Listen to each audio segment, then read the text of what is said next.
बिस्मिल्लाहिर्रहमानिर्रहीम। बेटा हम जो एब्ज़ॉर्प्शन कॉस्टिंग कर रहे हैं, मार्जिनल कॉस्टिंग कर रहे हैं, इसमें एक सवाल आता है, पहले तो आपसे वो प्रॉफ़िट स्टेटमेंट बनवाएगा, मार्जिनल की बनवाएगा, एब्ज़ॉर्प्शन की बनाएगा और उसके बाद वो आपसे एक सवाल करेगा रिकन्सिलिएशन का। वो आपसे ये कहेगा कि एब्ज़ॉर्प्शन का जो प्रॉफ़िट है और मार्जिनल का जो प्रॉफ़िट है, वो क्यों चेंज आ रहा है? वो क्यों चेंज आ रहा है? तो जब भी 2 वैल्यूज़ के दरमियान चेंज होता है ना चेंज और उस चेंज का कोई वैलिड रीज़न हो, कोई जेन्युइन रीज़न हो, तो उसको एक्सप्लेन करने के लिए हम क्या करते हैं, रिकन्सिलिएशन बनाते हैं।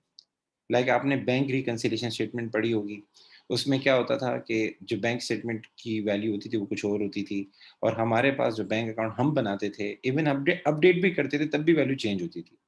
तो रिकन्सिलिएशन स्टेटमेंट से क्या होता था, हम ओनर को एक्सप्लेनेशन प्रोवाइड करते थे कि ये जो 2 जगहों पर जो बैंक की वैल्यू में फ़र्क आ रहा है, इसके पीछे जेन्युइन रीज़न है। अनप्रेज़ेंटेड चेक और अनक्रेडिटेड डिपॉज़िट ये रीज़न है। इसी तरीके से सेल्स लेजर कंट्रोल अकाउंट आप बनाते थे और उसके बाद आप लोग क्या करते थे जो है क्या नाम है अपना सेल्स लेजर के बैलेंस भी फाइंड करते थे। फिर भी दोनों में चेंज आ रहा होता था कि हम इंडिविजुअली एक-एक डेटा का टोटल करें और कंट्रोल करें। फिर भी क्या होता था हमारे पास 2 जगह दोनों वैल्यूज़ में डिफरेंस आ रहा होता था। उस डिफरेंस के पीछे कुछ जेन्युइन रीज़न थे। उन रीज़न को बताने के लिए और उन 2 वैल्यूज़ को आपस में मैच करवाने के लिए हम क्या करते थे, रिकन्सिलिएशन स्टेटमेंट बनाते थे। ठीक है? ये 2 तो आपने तकरीबन सीखी हैं। उसके बाद तीसरी जगह जो रिकन्सिलिएशन स्टेटमेंट बनती है, वो absorption costing and marginal costing के ज़रिए जब आप प्रॉफिट फाइंड करते हैं। अमूमन जब भी आपको स्टेटमेंट देगा ना, सवाल में इन्वेंटरी ज़रूर नज़र आएगी आपको। कभी बच्चा पूछता है कि सर ये जो आप फॉर्मेट सिखा रहे थे, एब्ज़ॉर्प्शन वाला, मार्जिनल वाला, ये कहाँ फ़ॉलो करते हैं? इस तरह के जितने भी सवाल पेपर में आए हैं, दोनों में बच्चों से क्या किया है, स्टेटमेंट बनवाई है। दोनों में बच्चों से क्या किया है, स्टेटमेंट बनाई है। और सवाल में ओपनिंग और क्लोजिंग इन्वेंटरी उसने क्या दी हुई थी। अच्छा गाइस, अब आते हैं इस तरफ कि सर जब दोनों वैल्यूज़ के प्रॉफिट में चेंज आ रहा होता है ना, उस चेंज को फिर हमें समझाना होता है कि ये चेंज क्यों आ रहा है। जब सेल्स भी सेम है, जब फिक्स कॉस्ट भी सेम है और जब आपके पास यूनिट प्रोड्यूस ये भी सेम है, तो फिर वैल्यूज़ में चेंज क्यों आ रहा है? इस चेंज को समझाने के लिए हमें क्या करना पड़ता है, एक स्टेटमेंट बनानी पड़ती है।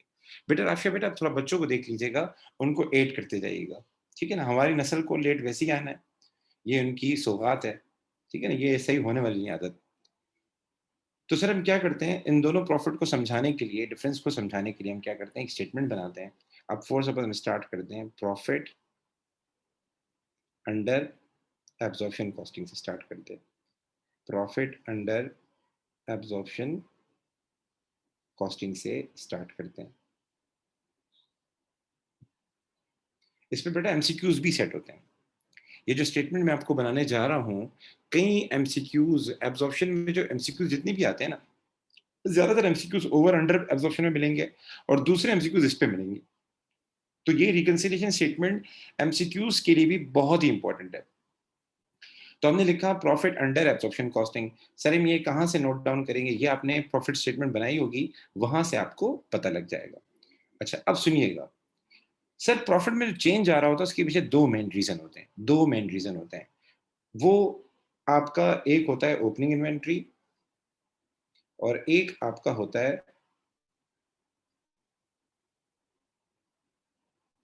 Closing inventory. इन दोनों चीज़ों की वजह से क्या होता है, आपके प्रॉफिट में चेंज आ रहा होता है, दोनों के प्रॉफिट्स में। दोबारा गौर से सुनना है। सेल्स दोनों में सेम होती है। सेल्स जो होगी वो आपके पास दोनों में सेम आएगी सेल्स, ठीक है? और फिक्स्ड कॉस्ट भी अमूमन सेम होती है और वेरिएबल प्रोडक्शन कॉस्ट ये भी दोनों में सेम होती है।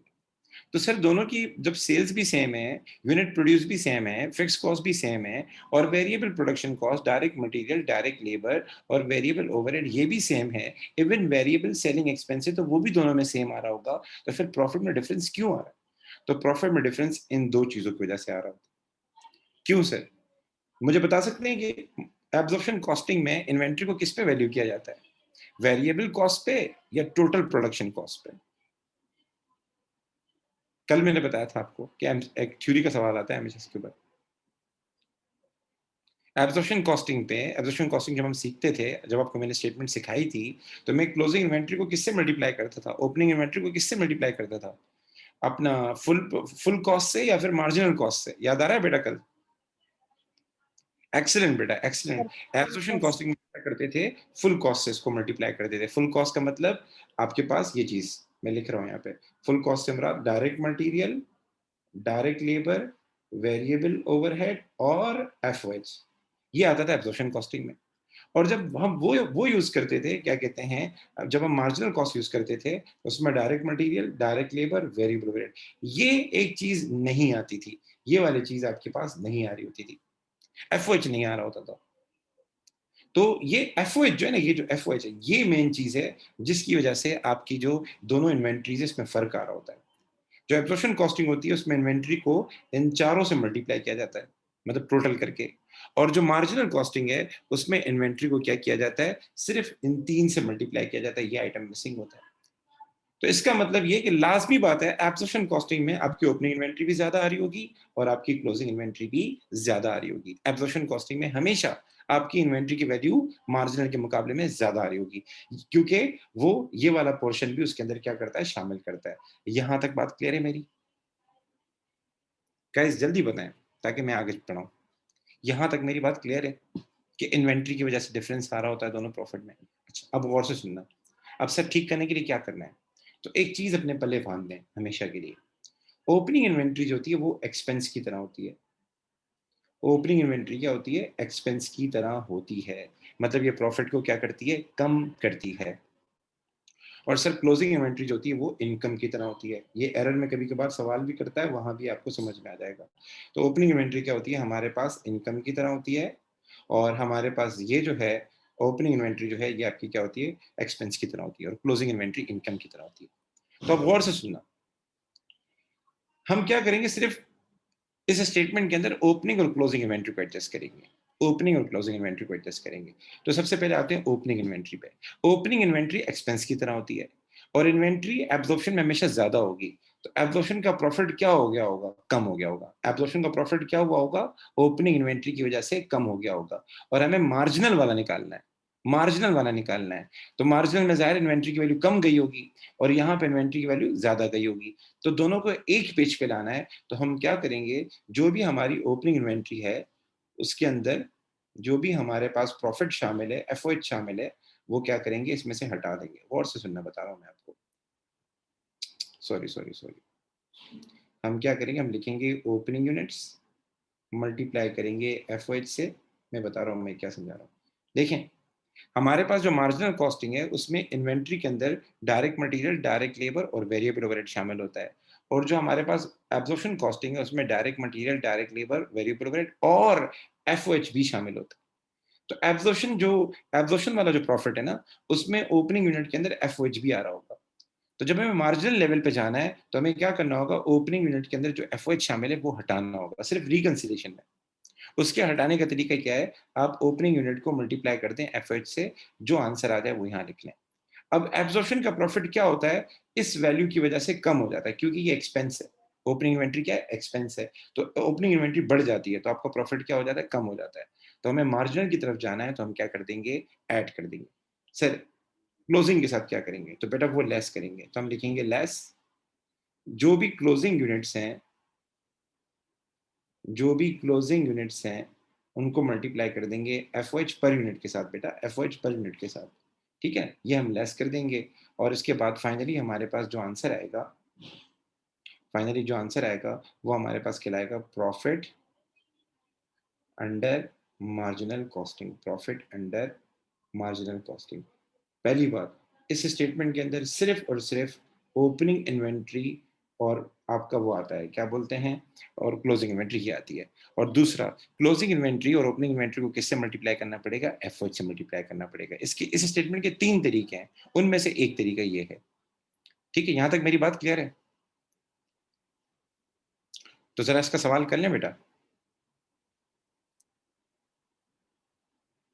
बेटा मैं अगेन बताऊं, हमारे पास जो दोनों की प्रॉफिट में वैल्यू में जो फर्क आ रहा होता है वो ओपनिंग और क्लोजिंग इन्वेंट्री की वजह से आ रहा होता है। और ओपनिंग और क्लोजिंग इन्वेंट्री के अंदर ये जो एफओएच है ना, इसकी वजह से आ रहा होता है। तो हम क्या कर रहे हैं, हमारा एब्जॉर्प्शन कॉस्टिंग का प्रॉफिट क्या हो गया होगा, बढ़ गया होगा, बढ़ गया होगा। अगर क्लोजिंग इन्वेंट्री क्या होगी, भी ज्यादा भी होगी। तो हम क्या कर रहे हैं, क्लोजिंग यूनिट को मल्टीप्लाई कर रहे हैं एफओएच से, जो भी आंसर आएगा वो माइनस कर देंगे। क्यों? हमारा प्रॉफिट क्लोजिंग इन्वेंट्री की वजह से बढ़ गया होगा और ओपनिंग इन्वेंट्री की वजह से कम हो गया होगा, तो हम ओपनिंग यूनिट्स को मल्टीप्लाई कर देते हैं एफओएच से और जो आंसर आएगा वो वापस में ऐड कर देंगे। बेटा इस स्टेटमेंट को बनाने के 3 तरीके हैं। एक तरीका तो ये, दूसरा तरीका ये है कि आप दोनों की ओपनिंग इन्वेंट्री का डिफरेंस लें, ऐड कर दें, दोनों की क्लोजिंग इन्वेंट्री का डिफरेंस लें, मतलब यूनिट से मल्टीप्लाई ही नहीं करो, दोनों की क्लोजिंग इन्वेंट्री का डिफरेंस लो और माइनस कर दो। ये भी एक तरीका है। मैं सवाल जब कराऊंगा उसमें बेटा मुदस्सिर इस बात को ज्यादा क्लियर करता हूँ मैं आपको कि और तरीके कौन से हो सकते हैं। सो गाइस इसका फोटो निकालें इसकी आप लोग, ताकि मैं आगे जाऊं। जल्दी बेटा, स्पीड से मुझे यस कर दें जब इसकी पिक निकाल लें आप लोग। ओके, अब आ जाए सवाल की तरफ आते हैं। अभी एक सवाल है, हमारी बहन ने किया हुआ सवाल, तो हम इसको ही जरा फोकस कर रहे हैं। अच्छा जी, मैं इस सवाल की तरफ नहीं जा रहा। ये क्या हो गया भाई यार, एक मिनट वेट कीजिएगा। अब गाइस सुने, ये स्टेटमेंट बहुत आसान होती है इसमें, क्योंकि ज्यादातर चीजें आपने कर ली होती हैं। अब इस सवाल को जरा ऊपर देख लेते हैं, क्योंकि मोस्टली सवालों में ओपनिंग इन्वेंट्री बिगिनिंग में नहीं होती, सिर्फ क्लोजिंग इन्वेंट्री होती है।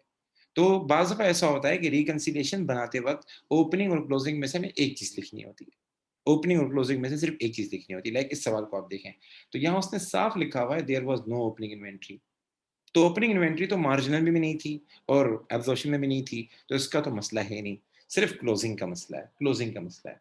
तो क्लोजिंग देख लेते हैं। क्लोजिंग वो कितने बता रहा है, वो आपको बता रहा है 13,000। ओ सॉरी 13,000 नहीं है, 13,000 तो हमने बेचे हैं, 13,000 तो यूनिट हमने बेचे हैं सर, 13,000 यूनिट हमने बेचे हैं। तो बनाए कितने थे सर, बनाए कितने थे, ये रहे, हमने बनाए 15,000 थे।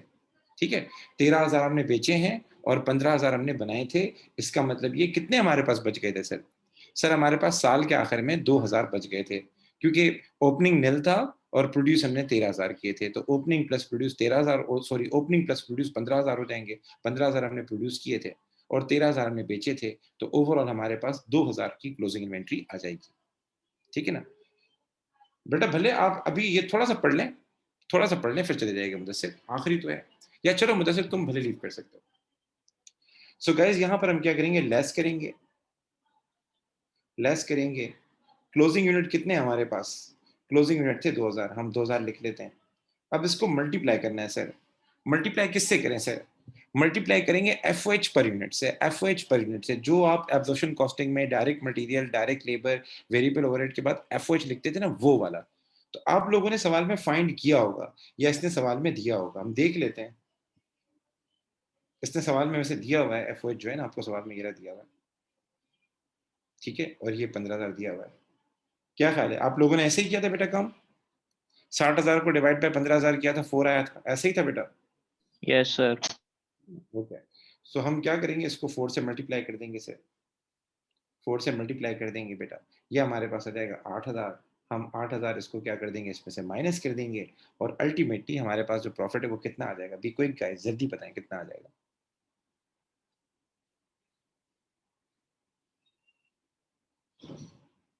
77500। 77500, ये हमारे पास प्रॉफिट आ जाएगा, और यही आपके पास मार्जिनल कॉस्टिंग में आ रहा होगा, आप जाके चेक कर सकते हैं। तो इस पर कभी कभार वो सवाल भी सेट करता है थ्योरी में कि हमारे पास ऐसा क्यों होता है, क्यों फर्क आ रहा होता है दोनों के प्रॉफिट में।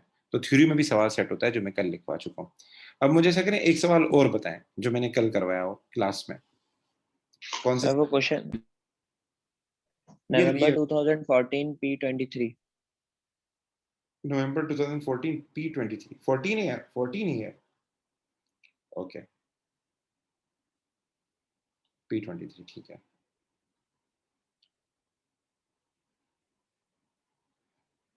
आज से ये वाला सवाल था, ठीक है बेटा। चलिए, मैं पहले ही करा चुका हूँ, किस ज़माने में बच्चों को कराया होगा मैंने, तो आपको भी फायदा हो जाएगा। चलेगा, ये सवाल है, KG global limited provide the following budgeted information. सवाल में प्रोडक्शन, सेल्स और सारी चीज़ें दी हुई हैं, और नीचे उसने बोला है कि बजटेड सेलिंग प्राइस 17 है, बजटेड प्रोडक्शन जो ईयर की है वो 1,20,000 ये ईयर की है बेटा, ईयर की है। जब हमें एफओएच फाइंड करना होता है तो हम बजटेड प्रोडक्शन लेते हैं अमूमन। तो हम इसको मंथ मंथ के हिसाब से कन्वर्ट कर देंगे। इसके बाद there is no opening inventory at 1 January 2015, annual fix overhead are budgeted to be. Sir इसका काम क्या होता है इन दोनों का? इन दोनों का काम एफओएच फाइंड करने में हेल्प करना होता है। तो आपको एफओएच पर यूनिट फाइंड करना है तो आप उस तरह भी कर सकते हैं, 3,24,000 डिवाइडेड बाय 1,20,000, इस तरह से भी आ सकता है। लेकिन सीन एक होता है कि हमें सम टाइम वो जब मार्जिनल कॉस्टिंग स्टेटमेंट बनानी होती है ना, तो वहाँ हमें फिक्स ओवरहेड लिखने होते हैं। तो हमें पर मंथ वाला करना चाहिए ताकि हमारे पास पर मंथ के ओवरहेड भी आ जाएँ। क्योंकि जब मार्जिनल के हिसाब से आप बनाएँगे ना स्टेटमेंट, तो आपको फिक्स ओवरहेड चाहिए होंगे और इस सवाल में फिक्स ओवरहेड और कोई नहीं दिए हुए, सिर्फ यही है। तो यही ओवरहेड हम वहाँ जाके लिखते हैं फिक्स कॉस्ट के अंदर, ठीक है? तो ये साल के हिसाब से इसको महीने में फिर कन्वर्ट करना होगा। तो आपके पास एफओएच पर यूनिट आ गया होगा। तो ये देख लें, ये सारा मैंने क्लास में बच्चों को करवाया होगा, सारी स्टेटमेंट मैंने बना के दी होगी। तो हमारे पास जो प्रॉफिट है, वो यहाँ पर आ रहा है एब्जॉर्प्शन कॉस्टिंग में 91,000 आ रहा है। कितना आ रहा है बेटा? 91,000 9100 आ रहा है, सॉरी 100। 9100 आ रहा है। तो मैंने क्या किया, नीचे मैंने लिखा है 9100 लिखा है, ये देखिए 9100 लिखा है। अच्छा, मार्जिनल के अंदर जो प्रॉफिट आ रहा है वो 1,000 आ रहा है, 1,000 आ रहा है। लेकिन हमें रिकंसिलिएशन के ज़रिए फाइंड करना है। अब रिकंसिलिएशन के ज़रिए हम कैसे फाइंड करेंगे? हम क्या करेंगे, सबसे पहले देखेंगे हमारे पास सवाल में क्लोजिंग इन्वेंट्री और ओपनिंग इन्वेंट्री कितनी है। तो यहाँ ओपनिंग इन्वेंट्री निल है, उसने बोला हुआ है, मैं आपको दिखाता हूँ, ये रहा, ग्रीन कलर से हाइलाइट करता हूँ। There was no opening inventory. तो ओपनिंग इन्वेंट्री हम लिखेंगे नहीं। अगर लिखना होता तो क्या करते हैं, हम ऐड करते हैं। लिखना होता तो हम क्या करते हैं, ऐड करते हैं, पर है ही नहीं। सर क्लोजिंग इन्वेंट्री का क्या सीन है? क्लोजिंग इन्वेंट्री देख लेते हैं। अब यहाँ आ जाए, हमने 10,000 यूनिट प्रोड्यूस किए थे और 10,000 में से 7,000 यूनिट हमने क्या किए हैं, बेचे हैं। 7,000 यूनिट हमने क्या किए हैं, बेचे हैं। तो इट मीन्स डिफरेंस कितना आ जाएगा, 3,000 का आ जाएगा। अब आपने क्या करना है, इसको लेस करना है इस 3,000 को, लेकिन मल्टीप्लाई किससे करना है? तो जो एफओएच आया था ना उससे करेंगे। तो मेरे ख्याल से जो एफओएच आया था, अल्लाह भला करे, कितना था बेटा? 2.7 था। 13 आ रहा है सर। एफओएच 13 आ रहा है, वो फुल नहीं, कॉस्ट होगा। 2.7, 2.7, 2.7। फुल कॉस्ट होगा तुम्हारे पास। तुम फुल कॉस्ट और एफओएच को मिक्स कर देते हो तो ये प्रॉब्लम हो जाती है इससे। ठीक है, ये आप ये कर लेना बेटा, 3,24,000 डिवाइड बाय 1,20,000, 2.7 आ जाएगा। तो हम 3,000 को 2.7 से मल्टीप्लाई करेंगे, ये मैंने यहाँ पर किया है। 3,000 में लिखा, उसको 2.7 से मल्टीप्लाई किया, 8,100 आया। ये मैंने माइनस किया क्योंकि क्लोजिंग इन्वेंट्री है। क्लोजिंग इन्वेंट्री इनकम कितना होती है, आपका एब्जॉर्प्शन का प्रॉफिट बढ़ गया होगा, ये मैंने माइनस किया। फाइनल जो मेरे पास आंसर आया वो मार्जिनल प्रॉफिट आ गया, मार्जिनल कॉस्टिंग प्रॉफिट आ गया 1,000। और आप देख सकते हैं आपके पास यहाँ 1,000 भी आ रहा था। फैब का आप लोग बना लीजिएगा। अब फैब में क्या सीन है सर, फैब में ओपनिंग इन्वेंट्री है, क्लोजिंग इन्वेंट्री नहीं है, तो वहां आपको ऐड करना होगा। यहाँ तक बेटा कोई इशू?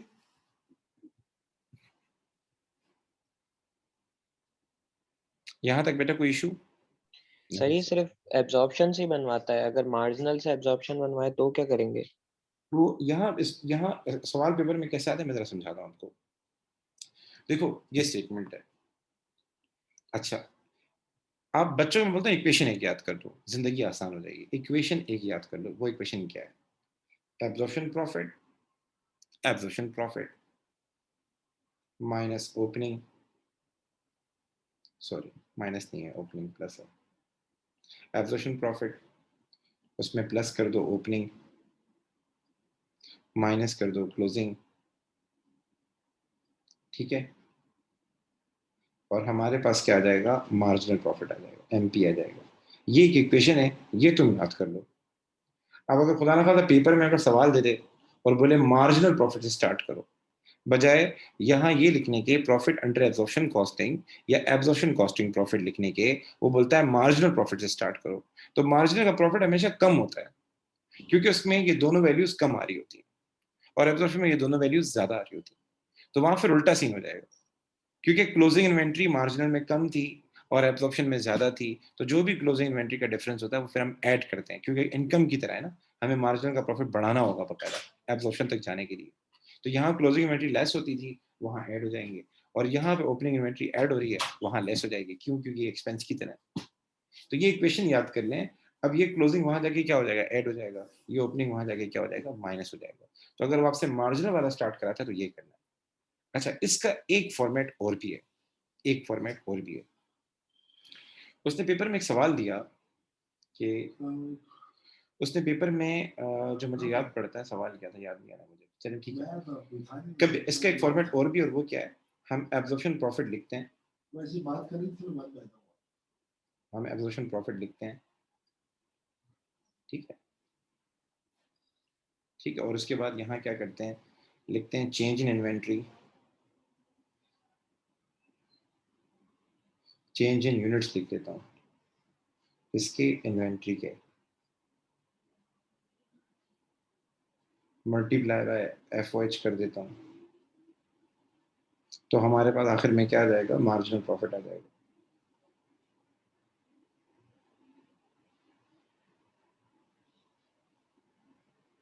हमारे पास आ जाएगा मार्जिनल प्रॉफिट। पेपर में कभी कभार सवाल दे देता है, आपको मार्जिनल प्रॉफिट दे देगा, आपको मार्जिनल प्रॉफिट दे देगा, आपको एब्जॉर्प्शन का प्रॉफिट दे देगा, आपको ये डिफरेंस बता देगा और बोलेगा एफ बताओ।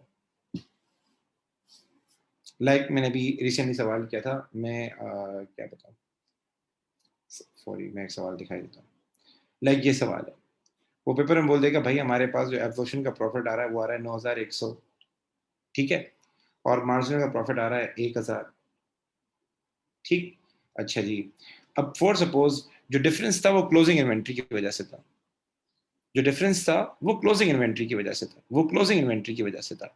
तो मुझे बता सकते हैं इन दोनों का डिफरेंस कितना है, सर इन दोनों का डिफरेंस कितना है, आप सबको पता है इन दोनों का डिफरेंस कितना है, 8100 का है, 8100 का है।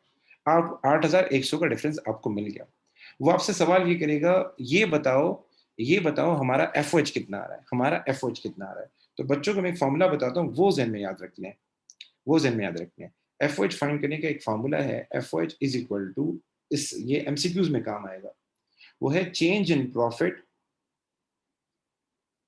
Change in profits divided by change in units, change in profit divided by change in units।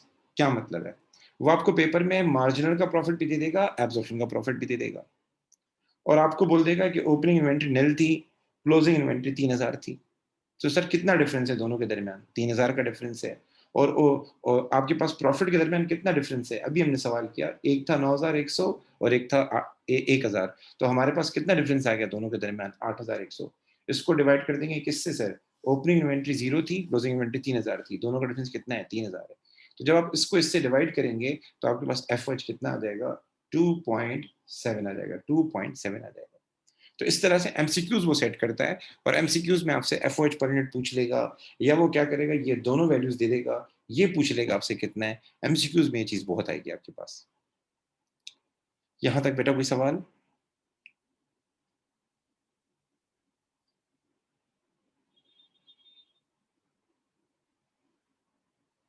जी बेटा जल्दी बताएं।